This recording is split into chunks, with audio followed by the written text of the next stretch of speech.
Welcome back to our channel chemistry brain booster and अब हमारा topic है chemical properties of haloalkanes and haloarenes. आज के lecture में हम लोग सिर्फ क्या पढ़ेंगे, केमिकल प्रॉपर्टीज ऑफ हेलोएल्केन पढ़ेंगे। क्या पढ़ेंगे?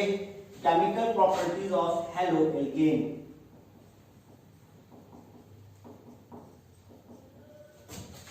केमिकल प्रॉपर्टीज ऑफ हेलोएल्केन, ठीक है। इसमें हम लोग क्या पढ़ेंगे, केमिकल रिएक्शंस पढ़ेंगे और इसमें हम लोग तीन तरह के रिएक्शन के बारे में पढ़ेंगे। पहला पढ़ेंगे nucleophilic substitution reaction, nucleophilic substitution reaction. उसके बाद हम पढ़ेंगे रिएक्शन विथ मेटल्स। क्या पढ़ेंगे? Reaction with metals. और इसके बाद क्या पढ़ेंगे? Elimination reaction. उसके बाद क्या पढ़ेंगे? तीसरा में एलिमिनेशन रिएक्शन पढ़ेंगे। ये तीन तरह के रिएक्शन हम पढ़ेंगे हेलोएल्केन के लिए। Nucleophilic substitution reaction, reaction with metals and elimination reaction. आज का जो हमारा क्लास है वो सिर्फ और सिर्फ हम लोग आज पढ़ेंगे पहला number, that is nucleophilic substitution reaction. हमने आपको बताया है कि एडिशन और सब्स्टिट्यूशन में क्या अंतर होता है। एडिशन का मतलब सिंपली कोई चीज आया और मेरे में जुड़ गया, कोई चीज आया और मेरे में क्या हो गया, जुड़ गया, तो हम बोलेंगे एडिशन रिएक्शन। लेकिन सब्स्टिट्यूशन रिएक्शन का मतलब क्या हुआ कि अगर मेरे पास पेन को हटाया तो मेरे पास इरेजर आ गया, डस्टर आ गया। यानी कहने का मतलब है कि एडिशन में सिंपली आके ऐड हो जाता है, जबकि सब्स्टिट्यूशन में क्या होता है, एक को हटाता है और उसके जगह पर दूसरा आकर जुड़ जाता है। मतलब पहले उसको हटाएगा और उसके जगह पे दूसरा आकर के जुड़ेगा। इसका मतलब ये है, जैसे मैंने एग्जाम्पल भी एक बार दिया था, मान लीजिए मैं चेयर पर बैठा हूँ, अचानक मेरे फादर आ जाते हैं। फादर आते हैं तो मुझे क्या करना पड़ेगा, चेयर में उठ करके अपने फादर को जगह देना पड़ेगा। तो मेरा उठना और मेरे फादर का आना, चेयर पे ऐड होना, ये एडिशन रिएक्शन नहीं कहलाएगा, ये क्या कहलाएगा, सब्स्टिट्यूशन रिएक्शन कहलाएगा। क्योंकि मैं उठ गया और मेरे जगह पे कौन आ गए, मेरे फादर। ध्यान देने वाली बात यहाँ पर यह है कि मेरे फादर की वजह से अगर मैं उठा हूं इस चेयर से, इसका मतलब मेरे कंपैरिजन में मेरे फादर मुझसे ज्यादा पावरफुल होंगे, स्ट्रॉन्गर होंगे। तो सब्स्टिट्यूशन रिएक्शन में क्या होता है, जब कोई दूसरा इनकमिंग वाला जो होता है और जो पहले से एग्जिस्टिंग होता है, तो एग्जिस्टिंग वाले के कंपैरिजन में जो इनकमिंग वाला होता है वो ज्यादा स्ट्रॉन्गर होता है। अगर मान लीजिए वहां पे दूसरा कोई होता, उसमें बाप के अलावा, फादर के अलावा, तो क्या मैं वहां से उठता? नहीं उठता। क्यों नहीं उठता? क्योंकि इधर हटा लो तो फर्क नहीं पड़ता। मतलब कोई अगर मेरे से बड़े उम्रदराज नहीं होते, जिनको मैं रिस्पेक्ट नहीं देना चाहता हूँ, मैं इग्नोर कर देता, इधर हटाऊं। अगर कोई छोटा बच्चा आता, छोटा बच्चा अगर कोई आता, मैं यहाँ बैठा रहता, छोटा बच्चा को आता तो मैं उसको क्या करता, उठा के अपने गोद में रख लेता। इसका मतलब है छोटा बच्चा को मैं अपने गोद में बिठा लिया। इसका मतलब ये हुआ कि यहाँ पर एडिशन रिएक्शन हुआ। कौन सा रिएक्शन हुआ? एडिशन रिएक्शन हुआ, ठीक है। लेकिन अगर मैं उठ करके चला गया और उसको खाली कर दिया चेयर को और फिर मेरे फादर आकर के बैठे, तो ये हो गया सब्स्टिट्यूशन रिएक्शन, ठीक है। सोच रहा हूँ बेटा मास्टर को बैठने का मन किया हो तो बेटा बैठ गया, थोड़ा समझा दिया है। ऐसा नहीं है, बैठने का तो मन नहीं है फिलहाल, पढ़ाने के मूड में है, क्योंकि 2 दिन से क्लास नहीं हुआ है। 2 दिन से क्लास इसलिए नहीं हुआ है क्योंकि एक्चुअली मेरी तबियत कल थोड़ा सर्दी जुकाम जैसा लग रहा था, तो मैंने खुद को आइसोलेट कर लिया, क्वारंटाइन कर लिया। मैं बाकी रेमेडीज का यूज़ किया तो मुझे अच्छा लगा। मतलब ऐसा कुछ है नहीं, तो फिर भी अभी चूंकि कोरोना चल रहा है तो इसकी वजह से क्या होता है, थोड़ा सा कॉन्शियस होना जरूरी है। क्योंकि अगर आपकी वजह से किसी को परेशानी हो तो अच्छी बात नहीं है। अपनी रिस्पॉन्सिबिलिटीज एक सोशल ह्यूमैनिटीज होने के कारण आपको निभानी चाहिए। ये नहीं कि हमको सब खांसी पूरा फैला दिए, सब पूरा इंडिया बीमार हो गया, ऐसा नहीं होना चाहिए, है ना। चलिए आगे चलते हैं हम। तो न्यूक्लियोफिलिक सब्स्टिट्यूशन रिएक्शन होता क्या है भाई, चलिए इसके बारे में बात करें। आज हमारा यही टॉपिक है। आज हम लोग क्या पढ़ रहे हैं, न्यूक्लियोफिलिक सब्स्टिट्यूशन रिएक्शन पढ़ रहे हैं। इसमें हम लोग क्या पढ़ते हैं, न्यूक्लियोफिलिक सब्स्टिट्यूशन रिएक्शन का एक एकदम सिंपल, एकदम देसी भाषा में अगर समझे तो कहेंगे, एक न्यूक्लियोफाइल हेलोएल्केन। देखो एक बात पहले समझो, हेलोएल्केन आपके पास है, कौन है, हेलोएल्केन है। अब हेलोएल्केन में क्या होगा कि एक न्यूक्लियोफाइल आएगा।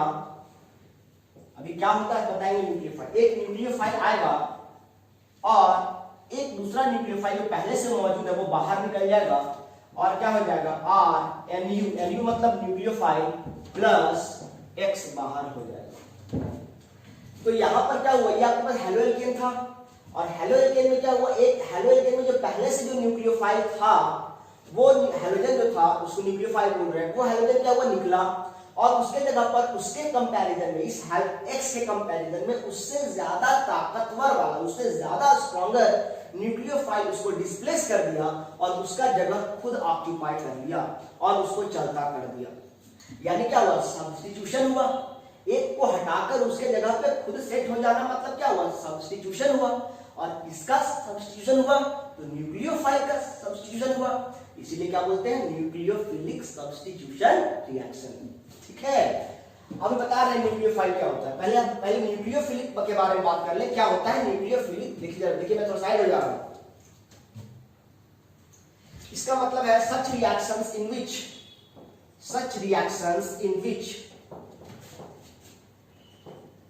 which a stronger nucleophile, ऐसे लिखो, such nucleophile in which weaker nucleophile get displaced,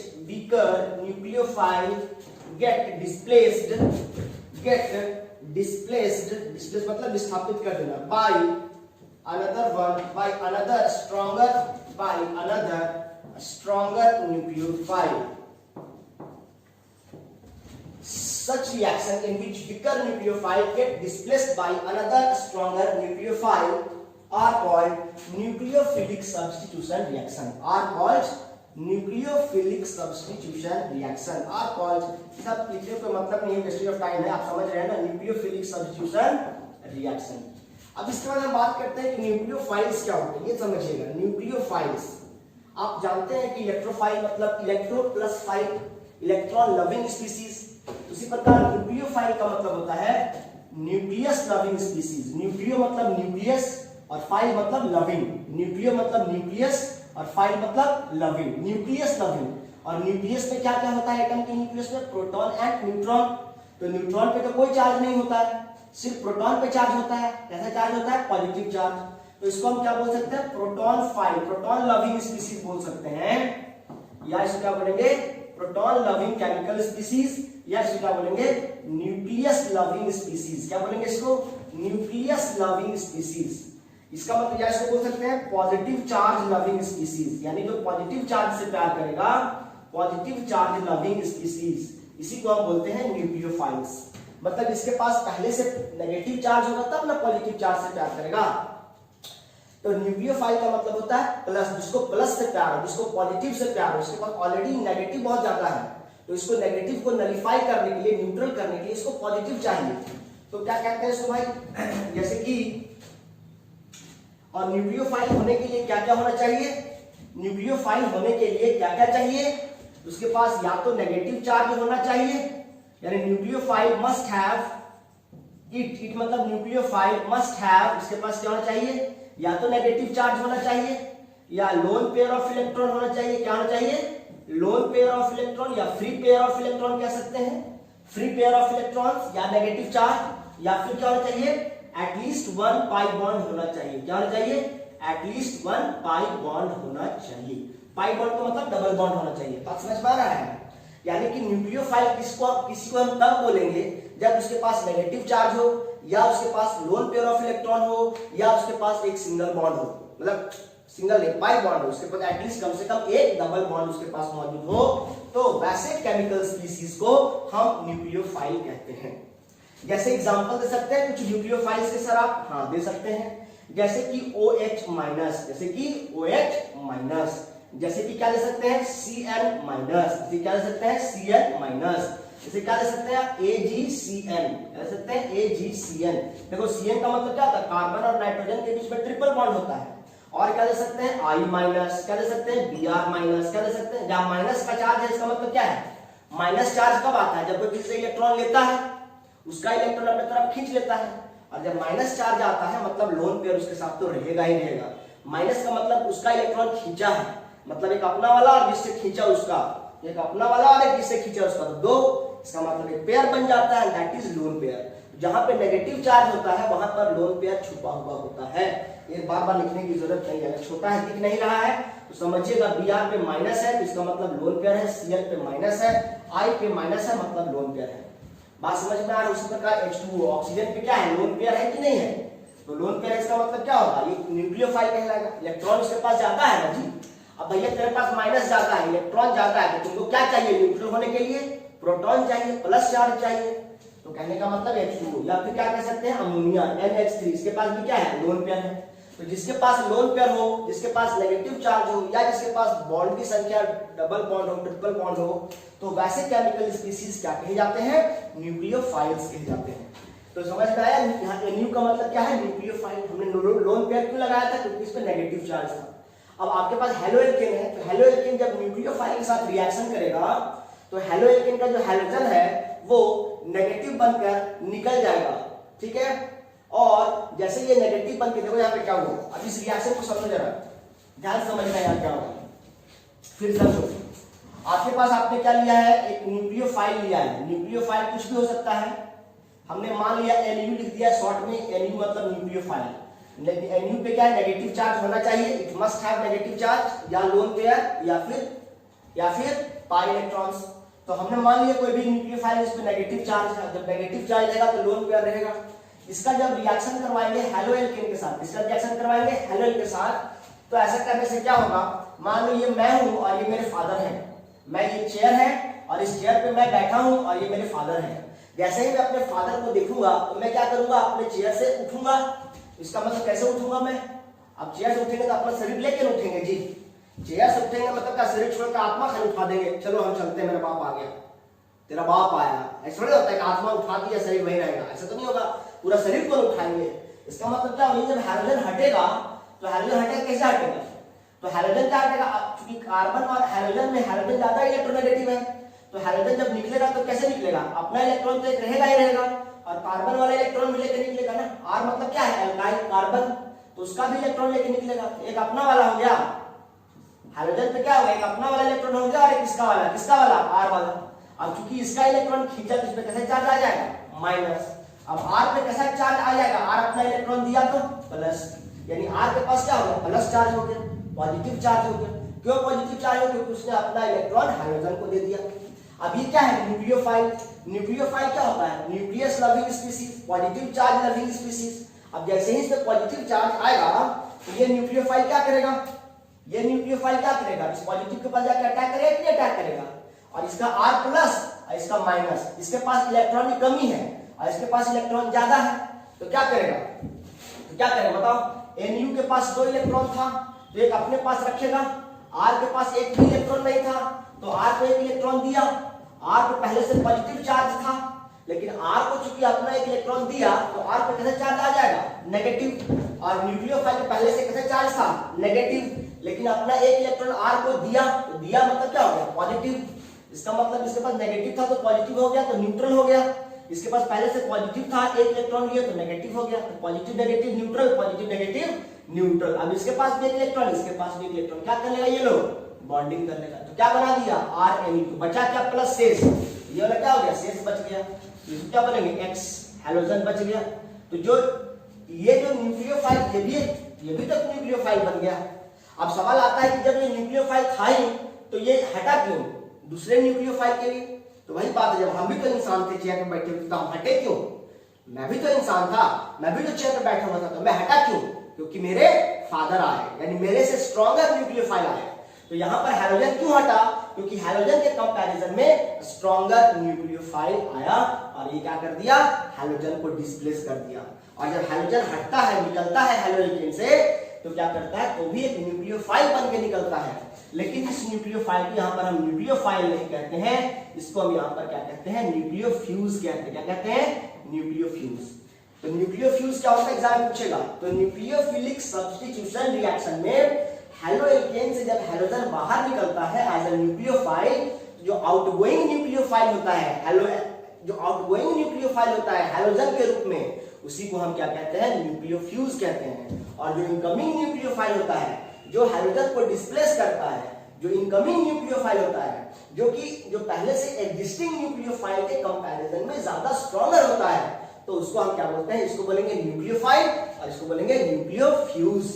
पास में इनकमिंग वाले को न्यूक्लियोफाइल और निकलने वाले को न्यूक्लियोफ्यूज। मतलब मैं इस चेयर से उठकर किनारे हो गया, मतलब मैं हो गया न्यूक्लियोफ्यूज, और मेरे फादर जो आकर के बैठे हो क्या कहलाएंगे? न्यूक्लियोफाइल। मैं भी न्यूक्लियोफाइल बनकर ही निकल रहा हूं, मेरे फादर भी न्यूक्लियोफाइल ही है, लेकिन मेरे कंपैरिजन में मेरे फादर मेरे से स्ट्रॉन्गर न्यूक्लियोफाइल है। बात समझ में आ रही है? बात समझ में आ रही है?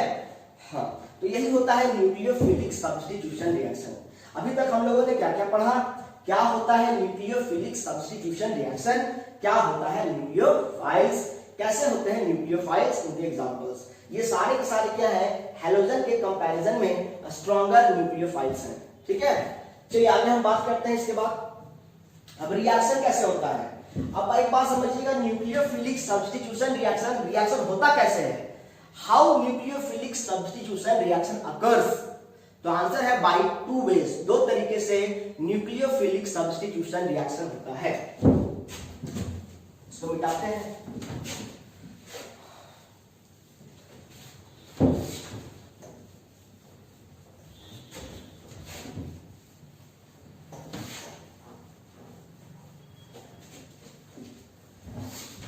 अब सवाल है how nucleophilic substitution, how this reaction occurs, how this reaction occurs. This मैं इसलिए लिख रहा हूं क्योंकि हम लोग आज क्या पढ़ रहे हैं? सिर्फ इसके बारे में बात कर रहे हैं, इनके बारे में बात नहीं कर रहे हैं।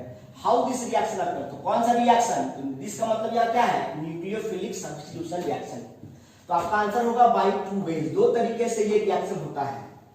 ठीक है, एक होता है SN1 रिएक्शन, SN1 रिएक्शन, एक होता है S लिख के छोटा सा n और फिर ऊपर में 2, SN2 रिएक्शन। दो तरीके से होता है, SN1 रिएक्शन, दूसरा SN2 रिएक्शन। SN1 को बोलते हैं substitution nucleophilic, substitution nucleophilic unimolecular, क्या बोलेंगे इसको? Substitution nucleophilic unimolecular reaction. Uni मतलब वन, और इसका मतलब हो गया, एस का मतलब सब्स्टिट्यूशन न्यूक्लियोफिलिक बाइमॉलिक्यूलर। दो का मतलब क्या है यहाँ पे? टू का मतलब बाइमॉलिक्यूलर रिएक्शन। अब इसका मतलब समझिए, यहाँ SN2 और SN1 का मतलब समझिए। वन का मतलब क्या हुआ? वैसा रिएक्शन जिसमें सिर्फ रिएक्शन का जो रेट है, इसको SN1 क्यों बोले, इसको SN2 क्यों बोले? तो वन और टू का क्या प्रैक्टिकल मतलब है वो समझिए। वन का मतलब वैसा रिएक्शन जिसमें रिएक्शन का रेट सिर्फ एक ही रिएक्टेंट मॉलिक्यूल्स पे डिपेंड करेगा और न्यूक्लियोफाइल पे डिपेंड नहीं करेगा। मतलब न्यूक्लियोफाइल स्ट्रॉन्गर हो चाहे वीक हो, उससे कोई मतलब नहीं है। रिएक्शन का रेट सिर्फ और सिर्फ रिएक्टिंग स्पीशीज पे डिपेंड करेगा, तो उसको हम क्या बोलेंगे? SN1 reaction. सिर्फ एक ही पे डिपेंड कर रहा है, रिएक्टेंट पे डिपेंड कर रहा है। लेकिन SN2 रिएक्शन में क्या होता है? जो रिएक्शन का रेट होता है वो देखो, इसको SN2 क्यों बोल रहे हैं? तो 2 इसलिए बोल रहे हैं क्योंकि इस रिएक्शन में जो रेट ऑफ रिएक्शन होता है वो रेट ऑफ रिएक्शन, ठीक है, एल्काइल हैलाइड यानी हेलो एल्केन पे तो डिपेंड करेगा ही करेगा, साथ ही साथ रेट ऑफ रिएक्शन न्यूक्लियोफाइल के स्ट्रेंथ पर भी निर्भर करेगा। इसको SN2 बोल रहे हैं क्योंकि दो चीज पे डिपेंड करेगा। इस रिएक्शन में जो रिएक्शन का रेट होता है वो दो चीजों पे डिपेंड करता है, एल्काइल हैलाइड पे भी डिपेंड करता है और रिएक्शन का रेट न्यूक्लियोफाइल पे भी डिपेंड करता है। स्ट्रांग होगा तो स्पीड होगा, अगर वीक न्यूक्लियोफाइल होगा तो धीरे धीरे रिएक्शन होगा। लेकिन SN1 इसको क्यों बोल रहे हैं? क्योंकि इसमें क्या होगा? SN1 क्यों बोल रहे हैं? क्योंकि इसमें जो रेट ऑफ रिएक्शन होता है, इसमें जो रेट ऑफ रिएक्शन होता है वो सिर्फ और सिर्फ एल्काइल हैलाइड पे डिपेंड करता है। किस पे डिपेंड करता है? एल्काइल हैलाइड पे डिपेंड करता है ओनली, और न्यूक्लियोफाइल के स्ट्रेंथ पे निर्भर नहीं करता। यानी रिएक्शन का रेट सिर्फ एक ही चीज पे डिपेंड कर रहा है, इसलिए SN1। यहाँ पे रिएक्शन का रेट दो चीज पे डिपेंड कर रहा है, alkyl halide as well as nucleophile. दो चीजों पे, ये पहला चीज हो गया, दूसरा चीज हो गया, दो चीजों पे डिपेंड कर रहा है, इसलिए SN2। वहां पे एक ही चीज पे डिपेंड कर रहा है, इसलिए SN1 रिएक्शन बोल रहे हैं। समझ में आया SN1 SN2 क्या है? अब ये रिएक्शन होता कैसे है इसके बारे में बात करेंगे। आपको पता होना चाहिए SN1 SN2 का प्रैक्टिकल मतलब। बहुत से बच्चों को नहीं पता होता है, बहुत अफसोस होता है, कोई बात नहीं। इसको काइंडली कवर कर लीजिए कि SN1 SN2 को क्या मतलब है। अब हम एक ही कॉलम बोर्ड को हम 2 भाग में डिवाइड कर देंगे और हम वहां पर क्या करेंगे? SN1 SN2 को कंपैरिजन करेंगे, एक साथ करेंगे SN1 SN2। ठीक है, इसको मिटा दें, इसको लिख लीजिए कहीं पे। हाउ दिस रिएक्शन अकर्स, तो आंसर है by two ways, SN1 reaction SN2 reaction. अभी दोनों रिएक्शन को हम एक ही साथ बोर्ड पे करेंगे। ठीक है,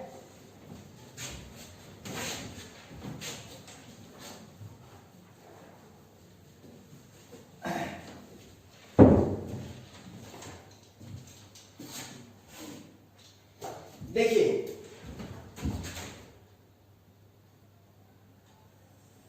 तो देखें बोर्ड का अपीयरेंस क्या है, पूरा आएगा कि नहीं आएगा, दिक्कत हो जाएगा फिर। हाँ पूरा बोर्ड अपीयर हो रहा है, हाँ हो रहा है।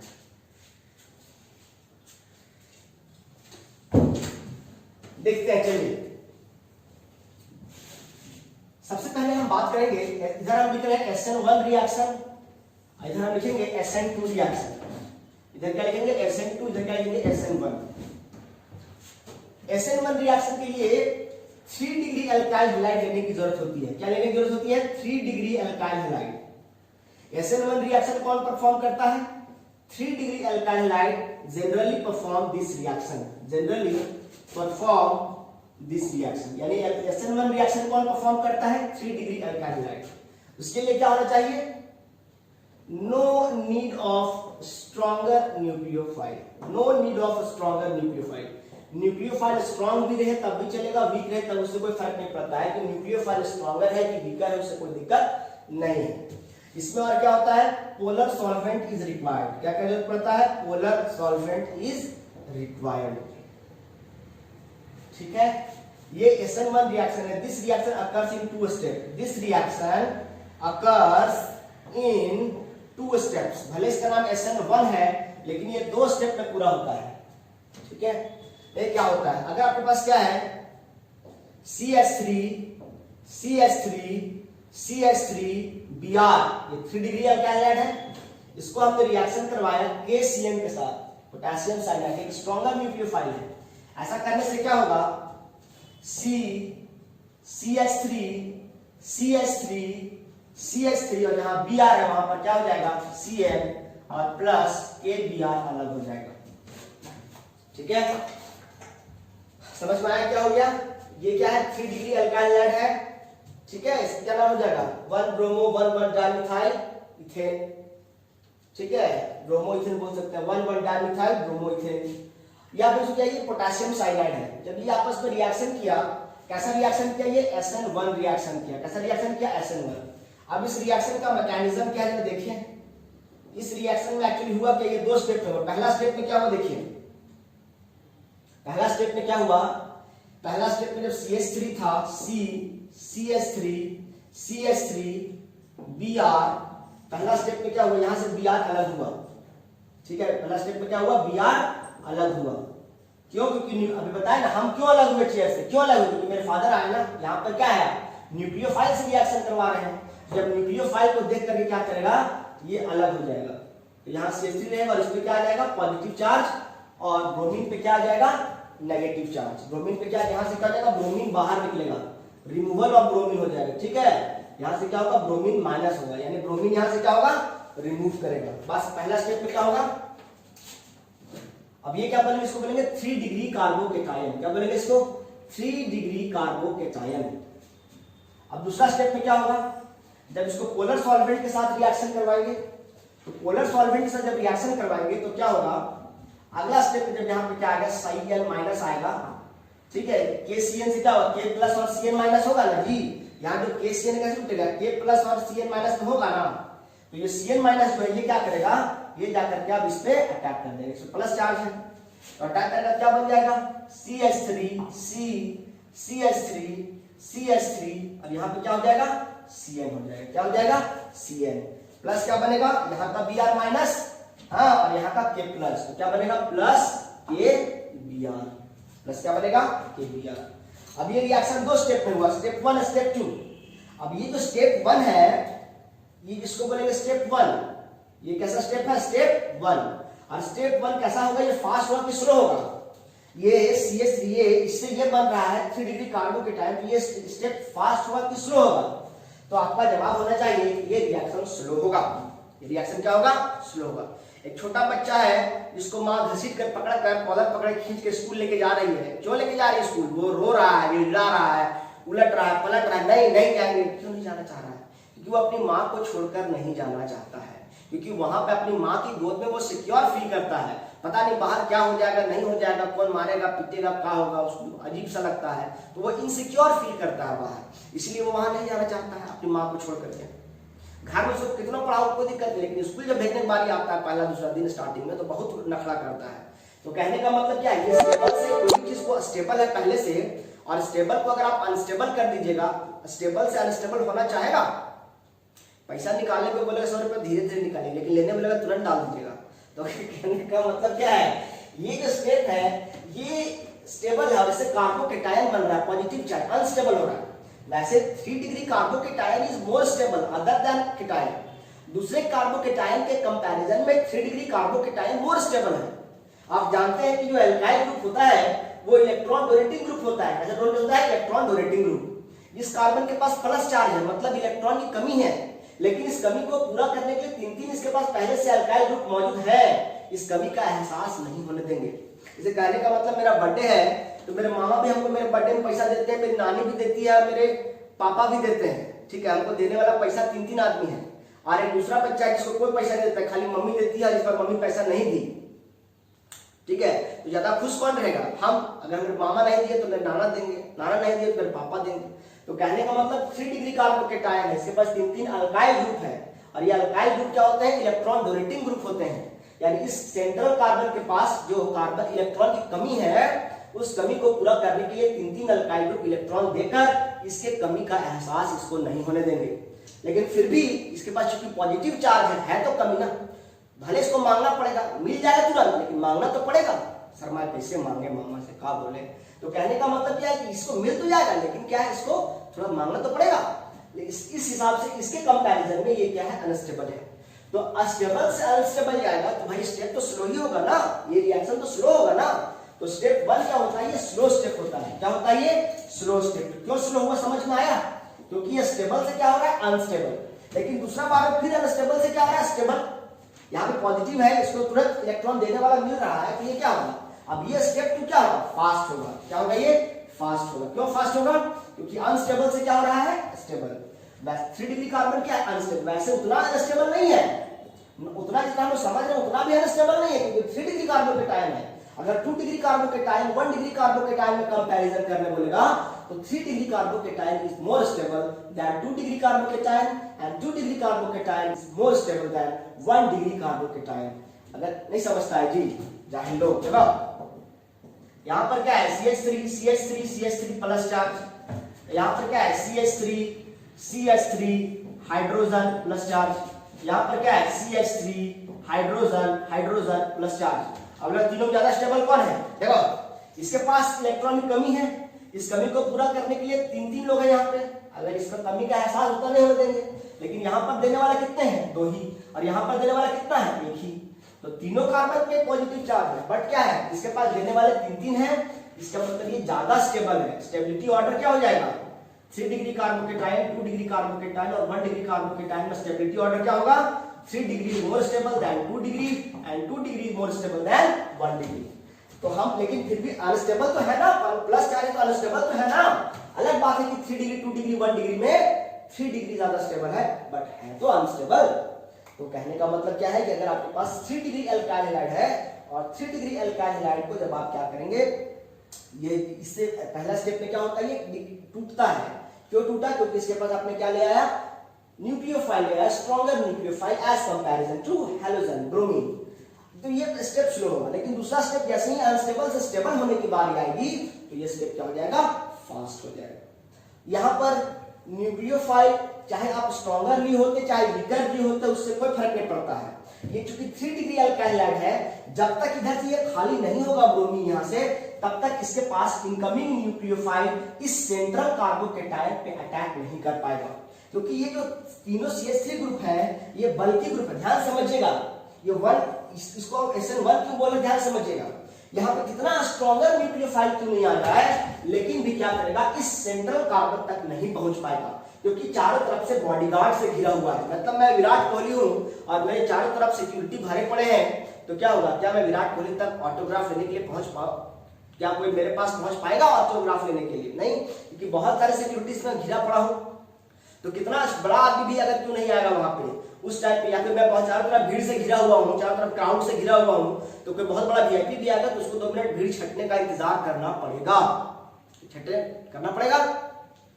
लेकिन मान लीजिए हम पवन सिंह है या निरहुआ है, ठीक है, अब हमको क्या करना है, मेरे पास उतना खास भीड़ नहीं है, मेरे पास आ गया साइन करवाने के लिए MS धोनी, सपोज दैट। आगे हमसे ऑटोग्राफ लेने के लिए, मैं पवन सिंह हूँ, धोनी मेरे से ऑटोग्राफ नहीं लिया है, तो पहले मैं क्या करूँगा, धोनी को ऑटोग्राफ दूंगा। यानी कहने का मतलब क्या हो बच्चों, कहने का मतलब यहाँ पर चूंकि ये जो सेंट्रल कार्बन है वो 3 बल्कि ग्रुप, बहुत हेवी ग्रुप से घिरा पड़ा है, और इधर भी ब्रोमीन नेगेटिव पहले से है। अब नेगेटिव की तरफ से नेगेटिव तो नहीं जाएगा, नेगेटिव की तरफ से नेगेटिव जाएगा क्या, नहीं जाएगा, क्योंकि नेगेटिव नेगेटिव में क्या होता है, रिपल्सन। यानी ये पहले से न्यूक्लियोफाइल है, अब उसके पास कोई दूसरा न्यूक्लियोफाइल उधर से जाएगा, नहीं जाएगा। तो कहने का मतलब नहीं समझ रहा है,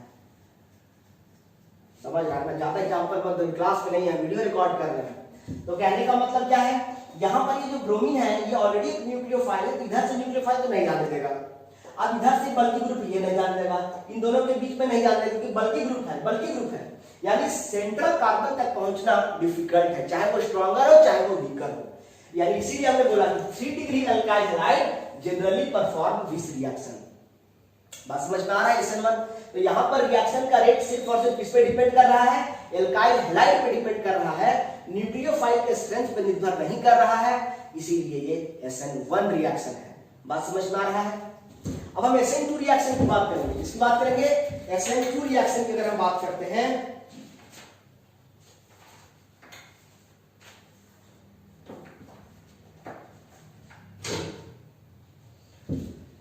चलिए हम बात करते हैं SN2 रिएक्शन की। देखिए SN2 रिएक्शन में क्या होगा, इसके लिए क्या होता है, 1 degree alkyl halide is most suitable. 1 degree alkyl halide अगर रहेगा तो ही SN2 रिएक्शन को परफॉर्म करेगा। 1 degree alkyl halide generally perform this reaction.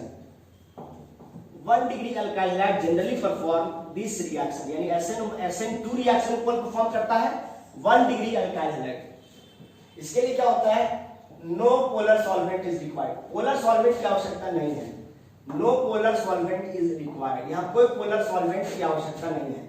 यहाँ पोलर सॉल्वेंट की आवश्यकता क्यों थी, इस स्टेप में इस कार्बोकेटाइन को न्यूट्रल करने के लिए पोलर सॉल्वेंट की आवश्यकता पड़ी। बट वहां पर क्या होगा, वहां तो ऐसा इंटरमीडिएट बनेगा ही नहीं, और वो 2 स्टेप में रिएक्शन होगा नहीं, वो तो एक ही स्टेप में होगा। तो यहाँ पर पोलर सॉल्वेंट की आवश्यकता नहीं होती है, no polar solvent is required, क्योंकि यहाँ पर कोई कार्बोकेटाइन जैसा चीज बनेगा ही नहीं। इसके बाद क्या होगा, रिएक्शन अकर्स इन रिएक्शन, भले इसका नाम SN2 है, but reaction occurs in only 1 step. Reaction सिर्फ ओनली 1 स्टेप, रिएक्शन सिर्फ एक ही स्टेप में पूरा होगा। भले इसका नाम SN2 है, लेकिन रिएक्शन एक ही स्टेप में होगा। ठीक है। अब किसी बच्चे के मन में प्रश्न आएगा कि SN2 रिएक्शन करवाने के लिए 1 डिग्री अल्काइल हैलाइड की आवश्यकता पड़ती है, SN1 रिएक्शन करवाने 3 डिग्री अल्काइल हैलाइड की जरूरत पड़ती है। अगर 2 डिग्री अल्काइल हैलाइड होगा, ध्यान समझिएगा, अगर 2 डिग्री अल्काइल हैलाइड होगा तो वो SN1 रिएक्शन करेगा कि SN2 रिएक्शन करेगा। अगर 2 डिग्री अल्काइल हैलाइड होगा तो वो SN1 करेगा कि SN2 करेगा। तो आपका जवाब होगा कि वो दोनों में से किसी को भी कर सकता है, डिपेंड करता है न्यूक्लियोफाइल पे। अगर न्यूक्लियोफाइल स्ट्रॉन्गर रहेगा तो वो SN2 रिएक्शन करेगा, अगर न्यूक्लियोफाइल वीक रहेगा तो वो SN1 रिएक्शन करेगा। इसको लिखवा देंगे, घबराए नहीं। ठीक है, देखो reaction occurs in only 1 step. यहां पे क्या होगा, 1 डिग्री अल्काइल हैलाइड है, 3D ले रहे हैं, ठीक है।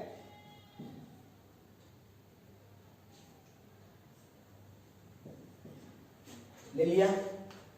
अब यहां पर क्या होगा, यहां पर आपके पास जो न्यूक्लियोफाइल होगा, सपोज दैट आपके पास क्या है,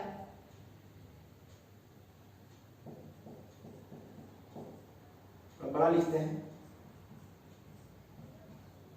ये जो न्यूक्लियोफाइल इसके पास है, ये क्या है, देखो इसका मतलब समझते हैं ना, ये 3D एनिमेशन है।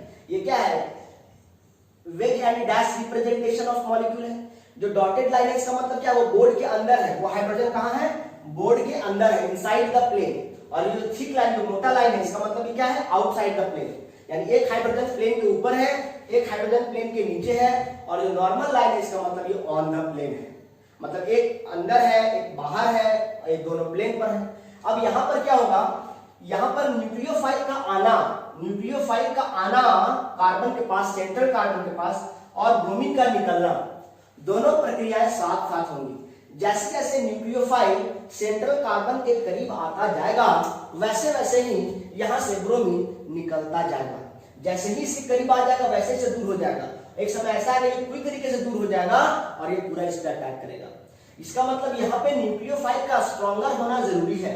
अगर न्यूक्लियोफाइल स्ट्रॉन्गर नहीं रहता तो इस ब्रोमीन को बाहर नहीं निकाल पाता।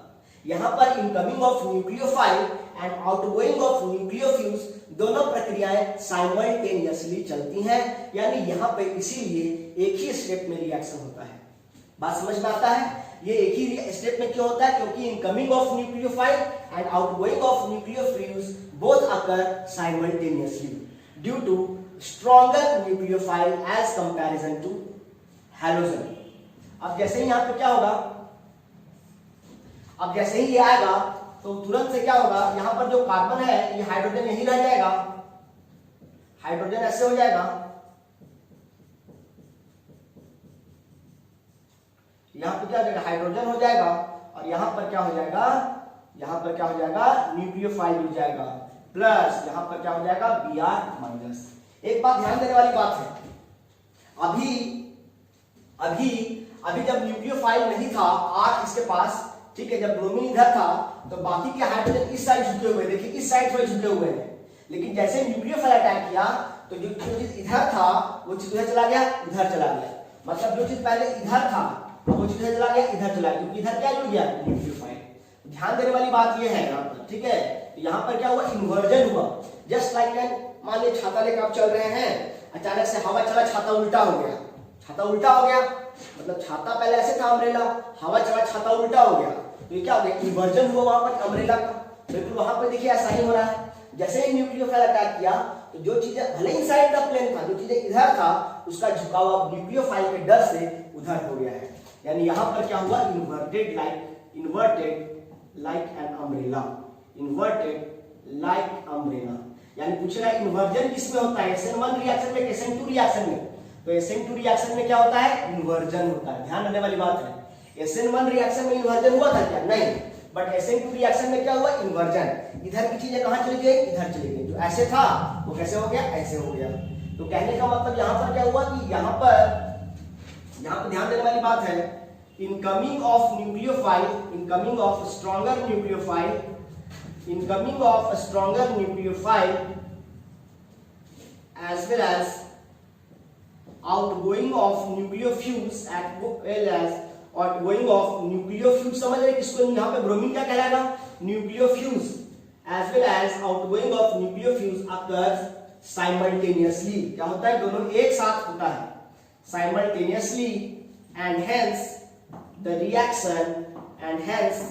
reaction occurs only in single step, and hence reaction occurs only in single step। यहाँ पर जो रेट ऑफ रिएक्शन है, जो रिएक्शन का रेट है वो एल्काइल हैलाइड पे डिपेंड कर ही रहा है, साथ ही साथ इस पे डिपेंड कर रहा है, स्ट्रेंथ ऑफ न्यूक्लियोफाइल पे भी डिपेंड कर रहा है, साथ ही साथ स्ट्रेंथ ऑफ न्यूक्लियोफाइल पे भी डिपेंड कर रहा है। यानी दो चीजों पर डिपेंड कर रहा है, इसीलिए इसको हम क्या बोलेंगे, SN2 रिएक्शन बोलेंगे। भले इसका नाम SN2 है लेकिन ये एक ही स्टेप पे रिएक्शन होगा, ठीक है। एक ही साथ न्यूक्लियोफाइल का आना और ब्रोमीन, जैसे जैसे न्यूक्लियोफाइल इस सेंट्रल कार्बन के नजदीक आता जाएगा वैसे वैसे धीरे धीरे ब्रोमीन जो है इस कार्बन से दूरी बनाता जाएगा।